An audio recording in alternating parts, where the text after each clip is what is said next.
अवधूत चिंतन श्री गुरुदेव दत्त श्री स्वामी समर्थ. माझ्या चॅनलमध्ये तुमचं सगळ्यांचं मनापासून खूप खूप स्वागत, आभार. तुमच्या सगळ्या चांगल्या इच्छा पूर्ण करू अशा आपल्या गुरुचरणी वंदन करून आजच्या व्हिडिओला सुरू करूया.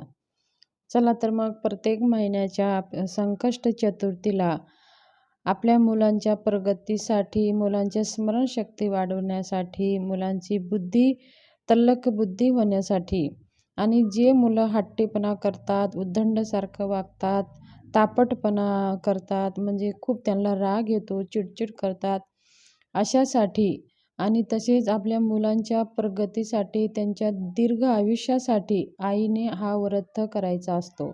आणि जी आई मनाभावाने संकष्टी चतुर्थीचं व्रत करते, त्यांच्या मुलांची प्रगती होतच जात असते. आणि दर महिन्यात संकष्टी चतुर्थी आपल्याला पौर्णिमा झाली की 4थ्या दिवशी येते, त्याच दिवशी आपण संकष्टी चतुर्थी साजरी करत असतो.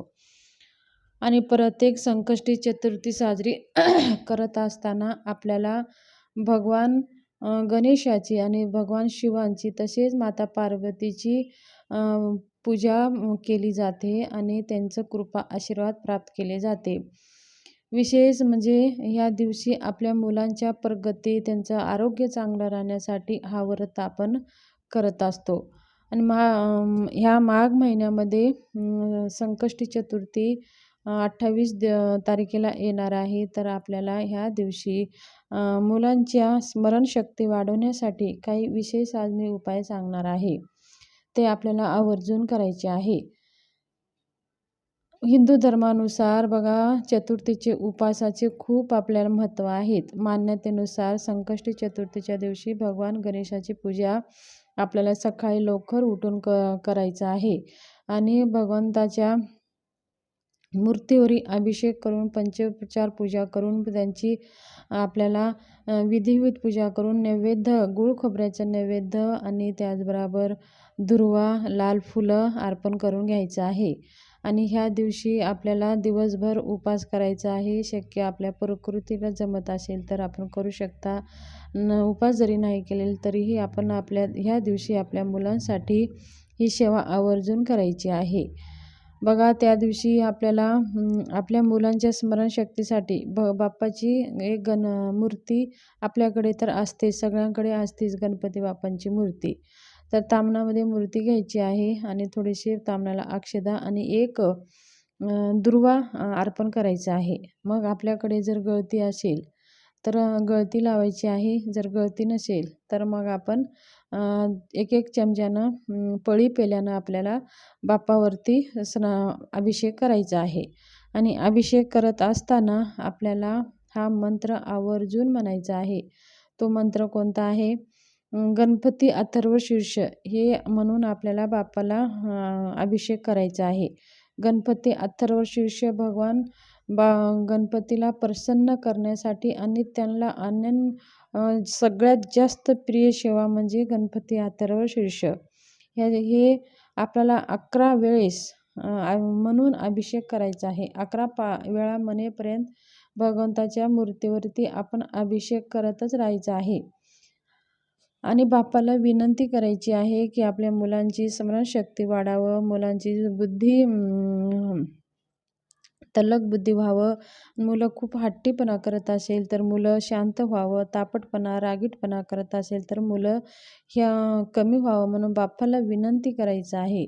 आणि ते तीर्थ त्याच्यातली मग 11 वेळेस आपलं गणपती अथर्व शीर्षाचं पाठ झाल्याच्या नंतर आपल्याला ती मूर्ती उचलून घ्यायची आहे आणि स्वच्छ पुसून जागच्या जागी स्थापना करायची आहे. मग ते तीर्थ आपल्या मुलांना द्यायचं आहे. मुलं ह्या तीर्थाने बघा, मुलांची जे तापटपणा, रागटपणा आहे ते पण कमी होतं आणि मुलांची स्मरणशक्ती वाढण्यासुद्धा मदत होते.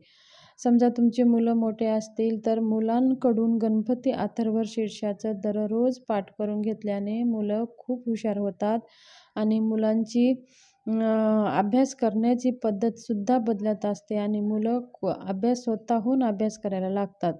म्हणून आपण गणपती अथर्व शीर्ष हे दररोज मुलाकडून एकदा तरी म्हणून घेतले पाहिजे. कारण आता हे शब्द संस्कृतमध्ये आहेत, अवघड आहे, मुलांना म्हणायला जमत नसेल तर काय करायचं, अगोदर यूट्यूबला लावून मुलांना ऐकायचं, मग नंतर हळूहळू शब्द बोलायला लावायचे. मग हळूहळू मुलं खूप हुशार असतात. हळूहळू ते शब्द स्वतःहून बोलायला लागतात. तर अत्यंत प्रभावशाली ही सेवा आहे. तर आपण दररोज तर म्हणायचंच आहे. पण गणपतीच्या संकष्ट चतुर्थीच्या दिवशी हे तीर्थ बनवून मुलांना दिले तर त्याचा पण खूप फायदा होणार आहे मुलांच्या अभ्यासामध्ये आणि स्मरणशक्ती वाढामध्ये. पहा, आई मुलांसाठी सेवा करते तर देवाला सुद्धा ते प्रसन्न व्हावं लागतं आणि ते जे आपण आपल्या मुलांसाठी मागत असतो तर देवसुद्धा आपली मागितलेली जी इच्छा आहे ते देण्यासाठी तत्पर राहतात. आई ही निस्वार्थ भावाने आपल्या मुलांसाठी सेवा करत असते, मुलांसाठी काही मागत असते. तर आईची करुणा माया पाहून भगवंताला सुद्धा त्यांची इच्छा पूर्ण म्हणजे आपली इच्छा पूर्ण करावंच लागतं. म्हणून आपल्या मुलांसाठी जी काही आई सेवा करते त्याचे फळ मुलांना भेटतच असते.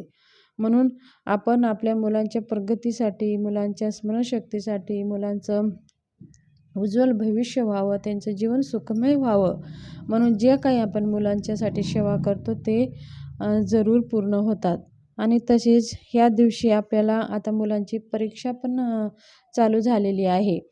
तर आपल्याला संकष्ट चतुर्थीच्या दिवशी 21 दुर्व्याचा उपाय मी सांगणार आहे. हे 21 दुर्वा आपल्याला घ्यायचा आहे. जर तुम्हाला रुईचे पांढरे फुलं भेटले तर घ्या, कारण का आता उन्हाळा आहे, भेटणार नसेल तर हरकत नाही. आणि एक रुईचं फूल घ्यायचं आहे. रुईचं 21 दुर्वा घ्यायचा आहे. रुईचे फुलं भेटले तर 2 रुईचे फुलं घ्यायचे आहेत. आणि आपल्याला दिवसभरामधून ही सेवा कधी पण करायची आहे. आणि ते 21 दुर्वा आपल्या उजव्या हातामध्ये धरायचा आहे. त्या दुर्व्यावरती आपल्याला 21 वेळेस गणपती अथर्वशीर्ष किंवा 11 वेळेस गणपती अथर्वशीर्ष, 11 वेळेस आपल्याला गणेश स्तोत्र आणि 1 माळ ओम गणपतये नमः ह्या मंत्राचा जप करायचा आहे. आणि ते जे दुर्वा आहे ते आपल्या हातातच असू द्यायचं आहे. आणि ही सगळी सेवा झाली तर ही सगळी आपल्याला गणपती बाप्पाला अर्पण करायचं आहे. आणि ते दुसऱ्या दिवशी आपल्याला ती एका लाल कपड्यामध्ये बांधून मुलं जे एक्झामला जातात ती रक्षा बनलेली आहे, रक्षा कवच बनलेलं आहे, ते मुलांना सोबत द्यायचं आहे. बॅगमध्ये घालून द्या किंवा त्यांच्या खिशामध्ये तुम्ही ठेवू शकता. तर ही अत्यंत प्रभावशाली उपाय आहे. ते जे दुर्वा आहे ते मंत्रित केलेलं आहे, त्याच्यावरती आपण 11 वेळेस गणपती अथर्वशीर्ष म्हणलेलं आहे.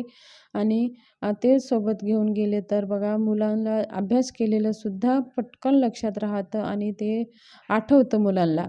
म्हणून ही आपल्याला सोबत घेऊन जायचं आहे. तर केंद्रामध्ये दिलेली ही सेवा आहे, अत्यंत प्रभावी सेवा आहे. माहिती शेअर करायची होती. कशी वाटली? शेअर करा, सबस्क्राईब करा आणि व्हिडिओला श्री स्वामी समर्थ लिहायला विसरू नका.